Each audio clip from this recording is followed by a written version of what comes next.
welcome to the next lesson. This is lesson 13, and in this one, we'll be discussing some things regarding like forfeits and dealing with essentially what to do in a game when you are losing on every side, every single angle, and what it means to try to really pass that hurdle as a player, where you're constantly, assuming you're playing from blue side, like all three of your lanes are losing, there's nothing you can do. So to understand to understand what to do is when you open the game, so minute 1, right? You might have like many like options, right? Maybe you have like more options to win, right? And these are essentially angles to win the game. And so let's say by minute 5, you start losing, these options begin to dwindle. Minute 10, it's like, okay, well now, not much we can do. And so essentially what happens is the longer the game goes and the more you lose, the less options you have moving to the game.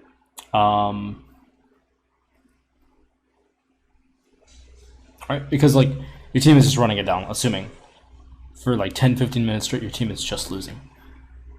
And so this can be really frustrating to win because, well, you technically only have like a very small percentage in how much you as a player could impact. And so what ends up happening is a lot of people go and they end up tilting or they end up blaming, right? But the alternative, which is what you'll see a lot of higher elo players do, is that they have an awareness of a few options, right? And as these options begin to as they start to lose these options to win the game, there's only like a few things they could like do. And usually what they do is they just, hence you flip it. Right? Like if the game is unwinnable and enemy has like 500 gold bounty, well, you can 50-50 it, and therefore you can cause chaos. So in terms of, let's say you're playing from red side, right? Let's say you're red side, and you're losing top lane, you're losing mid lane, and your jungle is lost because he keeps getting invaded, and you're the ADC, and you're also like losing. And so when this happens, a lot of the times what you can do is you can cause chaos. Okay, and this is something that when a team falls really behind will attempt to do because the opposing party has shutdowns, or the best option is to see if the winning team needs to get to like X amount of gold and you guys need to get about Y amount of gold and they're ahead of you and they're going to get X first, then what you do is you begin to full send games through chaos, because what you're essentially doing is you're fighting your temporary items. So you have temp items, right? Whether that be a longsword, like amped tome, right? There's longsword, there's like boots maybe, right? If your champion needs move speed or whatever. This item gap, let's say has the power of like, I don't know, 100, right? The opposing items will probably have a power of like 150. Let's assume like, they're a little bit ahead. So with this hypothetical understanding of what's going on here, this team is going to get to X amount of gold and the game is just over. it's lost, because now there's nothing the enemy team can do. Because they're already ahead, they're going to get to the finish line first. And so what the opposing team opts to do is they take their temporary items, they take the temporary deficit, which is, let's say in this case, 50. Now this is going to scale, right? As we said, as you're losing minute 1, you're losing throughout the game because everyone's, things are not going well. So this will scale. This will scale to 200. This will scale to 300, right? Whatever this X is, essentially. And so, of course, your team will also scale, right? But not as fast as the opposing team because you're snowballing. And so what you're doing essentially is you're taking a segment at which point both teams don't have an insane difference in gold value, and you end up creating chaos in order to find an even ground against an enemy team if you're mechanically good. And so in many cases in solo queue, when you can't win, what you do is you start playing like a maniac, in the sense where you drop the model of collecting CS and you begin to do things that are essentially like, so one example is you give up bottom lane. Let's say you're playing from red side and you're losing all the lanes. So you give up bottom lane, right? Everyone's losing on your team as you're playing from red side. Well, you can literally leave this lane and then run top and just break open this tower with like support jungle or something. You could just dive top or something. Or you just show mid and you start shoving or something. Or you walk into the jungle and you start fighting or something. But this stuff is pretty common in low elo, but see, it's different because in higher levels of play, inciting chaos in this situation when you're trying to just flip it and win, because you're already going to lose anyway if you don't flip it, is a lot different than the randomness of like low elo. Okay? And so there is a small differentiation you have to make here to be able to decipher this slight difference. Okay? The game is the same, but the way it's played is very different.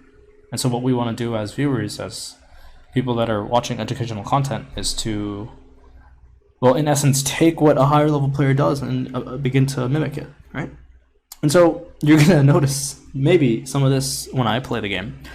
And what I'll be doing in the channel is I'll be regularly playing, right? So I will be posting a lot of what I'm doing and explaining and breaking down what I'm doing in the game. And some games where things are going really badly, you're going to notice that we will just end up flipping them.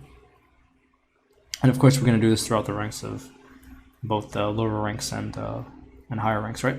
And so going back to the concept of chaos, it's absolutely good to do that in solo queue if you're going to lose the game anyway. You might as well just flip it.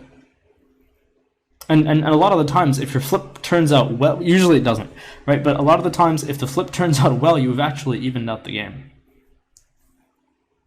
And then obviously, then perhaps you follow some form of the model, because you can't keep flipping it and then expect to land on a lucky side, right? And so, in this next VOD, what we're going to be watching is a game from a professional ADC player. And this is going to be specifically a solo queue game because it's far too unrealistic in a professional game for your professional support to go 0-12 before 10 minutes. And so we'll be looking at a realistic situation in solo queue, which is a lot more relatable for the viewers that are watching the video. Because, I mean, I can show you pro play, but although the game is still the same and there's many things to learn and understand and comprehend, but the atmosphere is not necessarily relatable, and therefore it might cause certain, this divide in understanding. And for some people, it becomes an excuse, really, because, oh, well, this guy has such a good player on his team, so, I don't have that because I'm playing with a gold, platinum support or a silver support as an ADC, right? And so, let's get into it.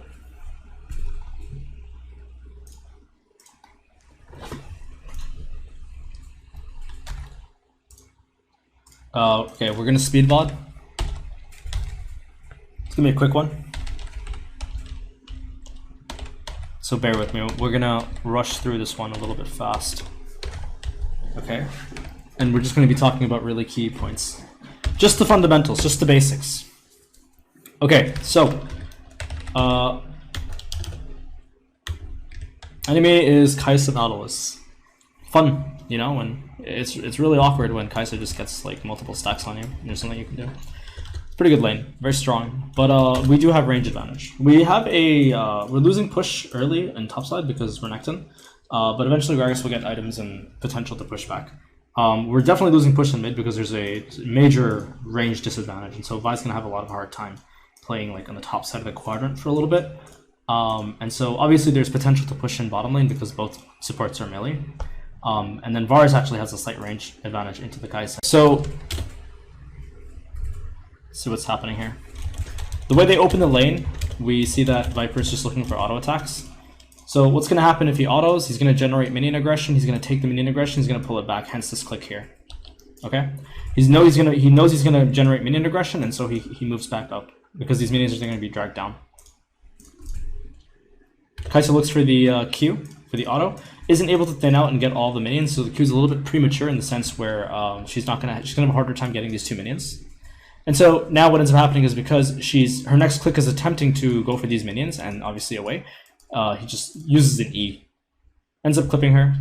Doesn't threaten this next minion here because he's pulling the wave back and just working on his own frontline minions. He just want to make sure he's retaining a push lead. And now again, he's standing completely crossed to Kai'Sa because what Kai'Sa essentially wants in this lane is she wants these minions. Okay? She wants these minions, and so when she goes in for these minions, we're going to hit her, essentially. Okay? Now, there's a difference between standing in pocket A and standing in pocket B. Okay? Let's call her pocket C.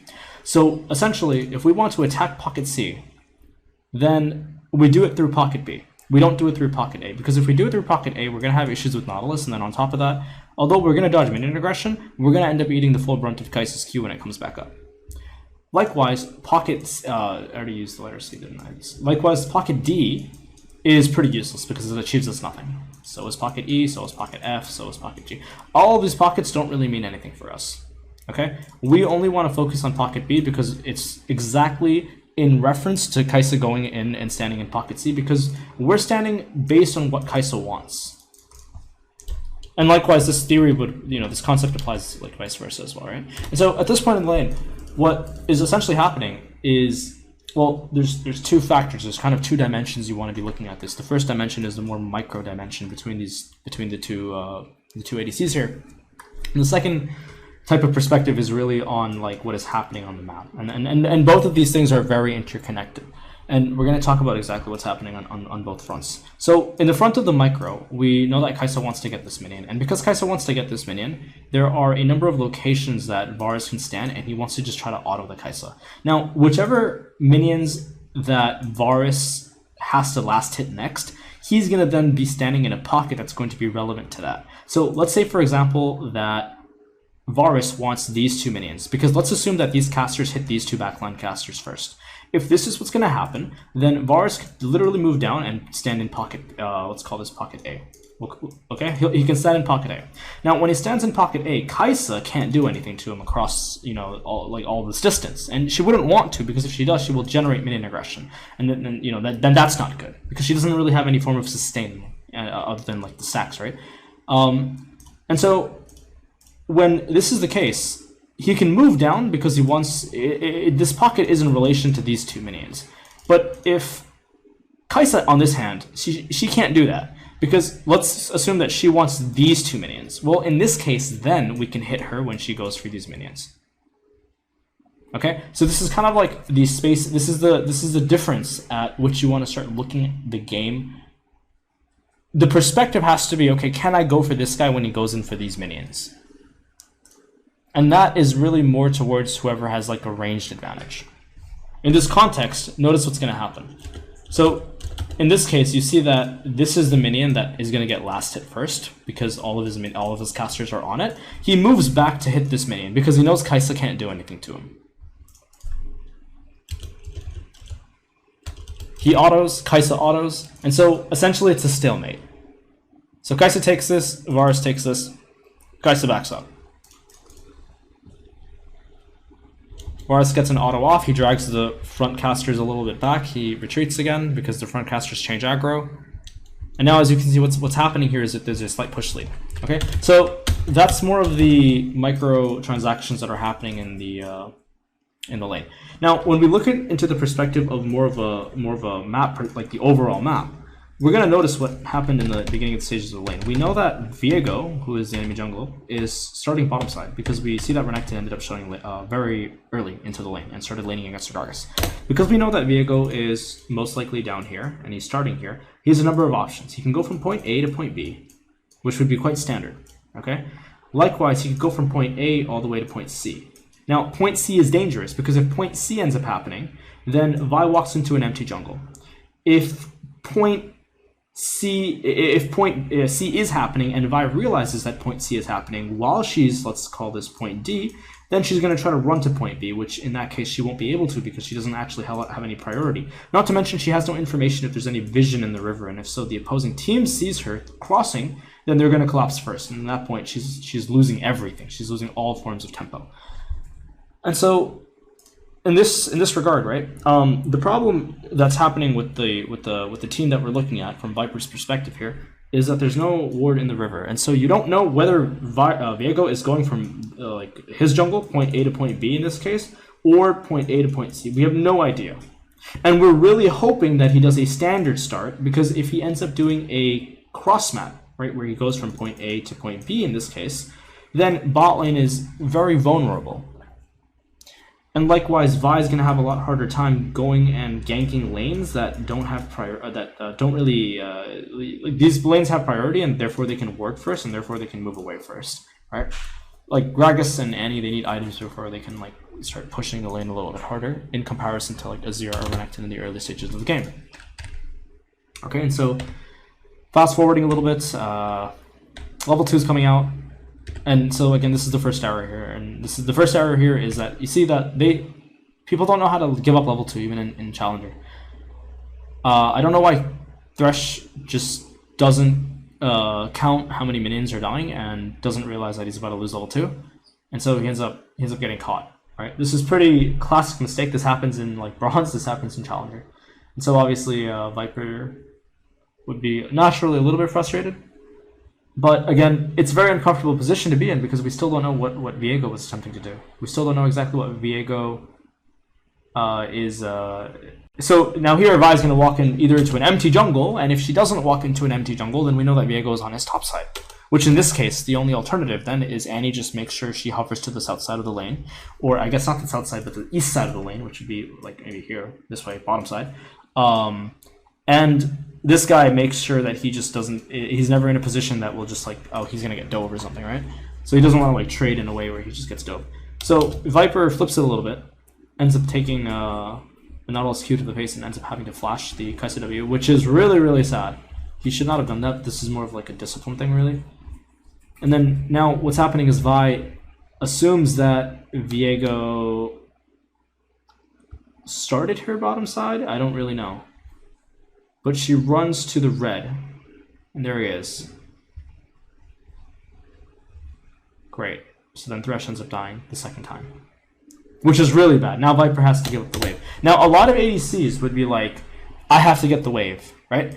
But if you just stand here, you're getting the XP. Just stand XP range.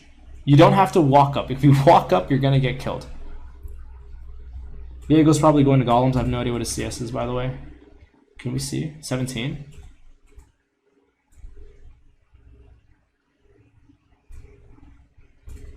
I don't know what he did. Was his Raptors up, Vi? Can you check? No, his Raptors were gone. Okay, so he did Raptors and then he ran into Vi's jungle, probably. Which means his Golems are probably up and the red is up. As you can see, that Vi is, I believe, taking it right now. So yeah, as we can see, red is up and then Golems are up. Like I said, 17 CS. He ended up taking our entire bottom side jungle, which is a very disrespectful opening. But you know, unfortunately, we didn't ward, so there's nothing we can do. And really, when laners don't have push lead, it's like a surefire way to just lose games in Challenger, just by like draft. You ask most players in Challenger why they lose games the most. They're usually they're gonna mention like draft. Draft usually just loses the game. Draft and autofills are the two main issues that Challenger's Grandmaster Elo faces when games are decided.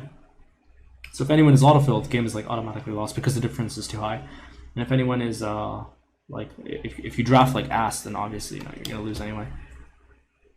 Yeah. So Viego is probably based at this point, or like after crab, right? Like he just leaves. So we end up basing here. It's very important to base here. You do not want to stay here. That is so absolutely irresponsible. I don't know if I should explain why you don't have to stay here.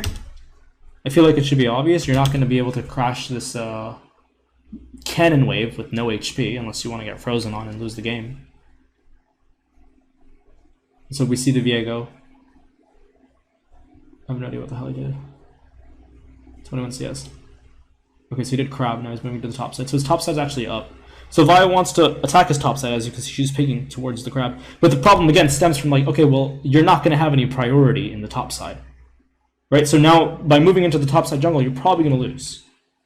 You can't walk up. So Vi obviously switches this and immediately goes in for an invade, right? Or not an invade, sorry, but attempted gank into mid, which, again, she's not going to find. Gragas ends up teleporting because he's going to die otherwise. He knows that Viego is somewhere to the top side of the map.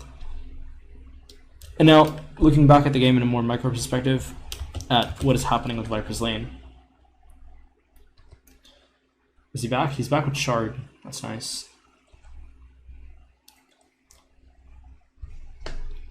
He's going to E this. And the reason he's going to E it because he just needs to prioritize minions.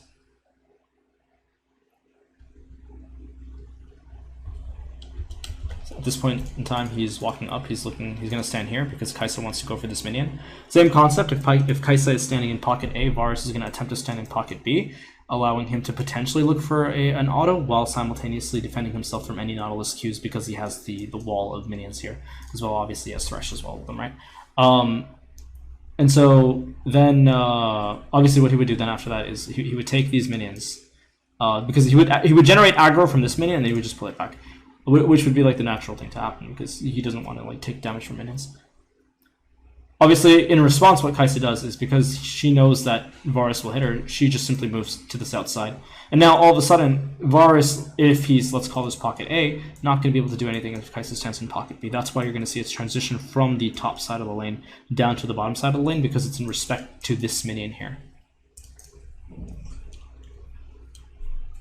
They move up. He's gonna get queued again. Oh, Lee. So Nautilus, Kai'Sa is a very scary lane because the fact that Kai'Sa can just completely stack is really scary.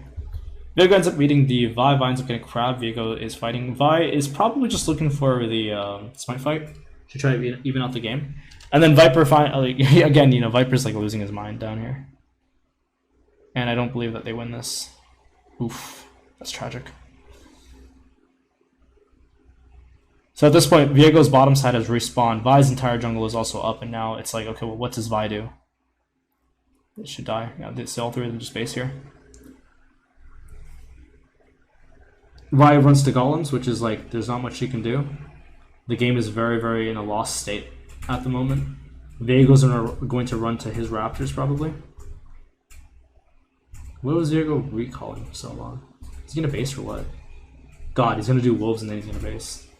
I think. Anyways, his bottom side is up. Vi's just going to clear down. And so what Vi's essentially doing at this point is she's just going to clear down to make sure that she can respond to any potential ganks in bottom lane. And so if bottom lane needs push out, right? Like, let's talk about some specifics. Let's call this wave AB. Okay? The reason we're going to call this wave AB is because it's a collection of multiple waves. Now, we need wave AB to crash into Kai'Sa Nautilus before wave C arrives. Okay? We don't want to get caught on wave C. Wave C is the next wave coming out of the Nexus. The reason for this is because Viego most likely took this camp, issued a base, and is now running to the bottom side like this. Depending on the state of the map. Like, you know, he sees that, okay, well, this is gankable, and so he could be running like that. Which means that bottom lane, again, is going to be vulnerable in the next few seconds, specifically on wave C, after he crashes this giant wave into the tower. Okay? So, if they end up getting locked on wave C, I'm not saying this is what's going to happen, okay? But I'm giving you, like, the theory behind it all. If this lane gets locked on wave C, Vi has to skip 2 camps, run down there, and shadow. try to get the crash off. Obviously, at that point, if the opposing team opts to pull the trigger, you're playing a 3v3. So, you know, there's advantage because you have a giant wave, and so you can get the push out usually quite successfully. It's unlikely that the opposing team wants to take a fight in a giant wave as you're pushing it into the tower. The priority would be the minions, not really to end up fighting and then end up sharing like half the XP by most of the waves being obliterated by like spells being thrown back and forth by the 6 players, right? And so at this point, if again you're able to crash wave AV immediately, Vi doesn't really have to help you because at that point you have no reason to stay up in the lane, and therefore you can walk away, you can drop your ward, you know, VA goes somewhere down to the south side of the lane, bottom side, and Vi will just continue to clear her jungle. And you just make sure she doesn't like get invaded or something because then, you know, you're moving to her.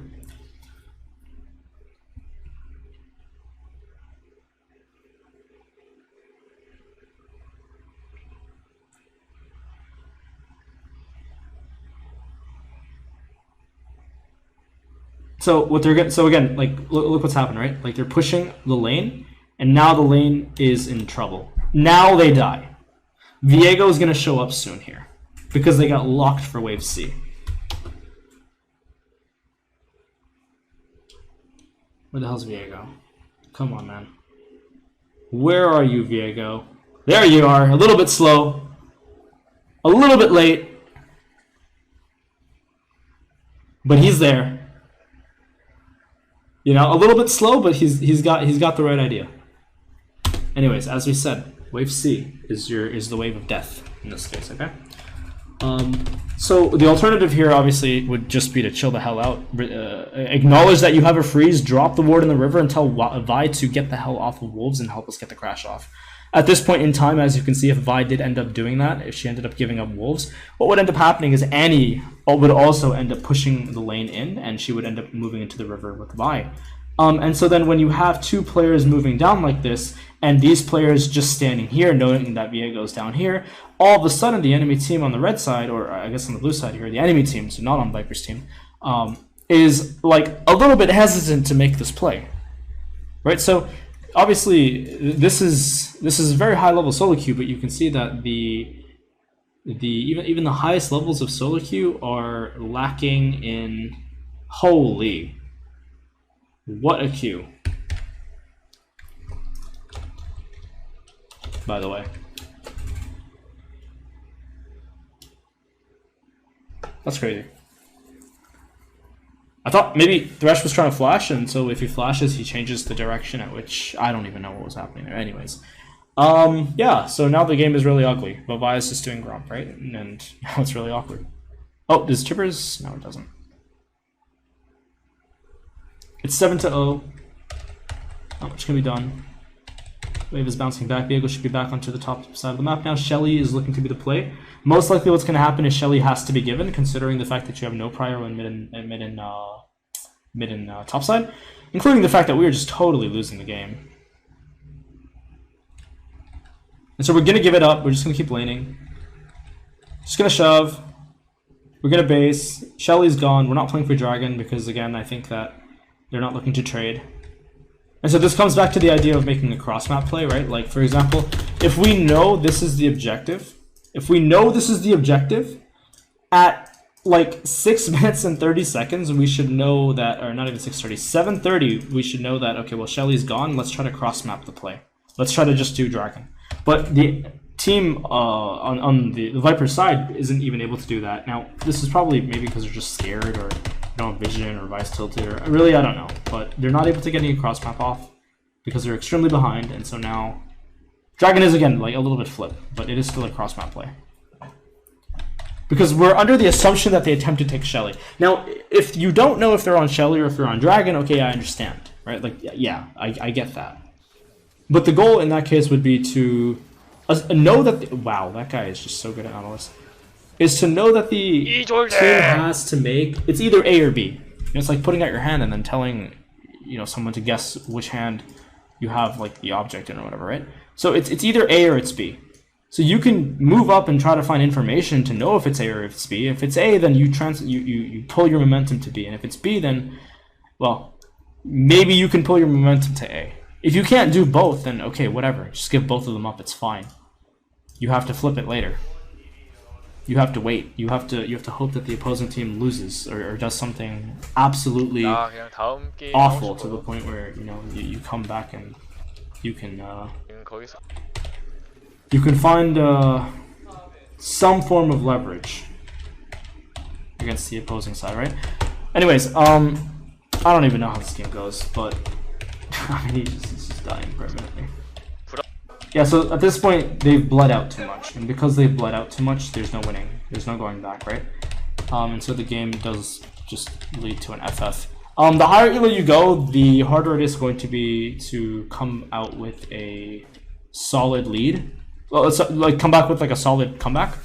Mainly because the higher elo you go, the more players are knowledgeable of just like clean ending games.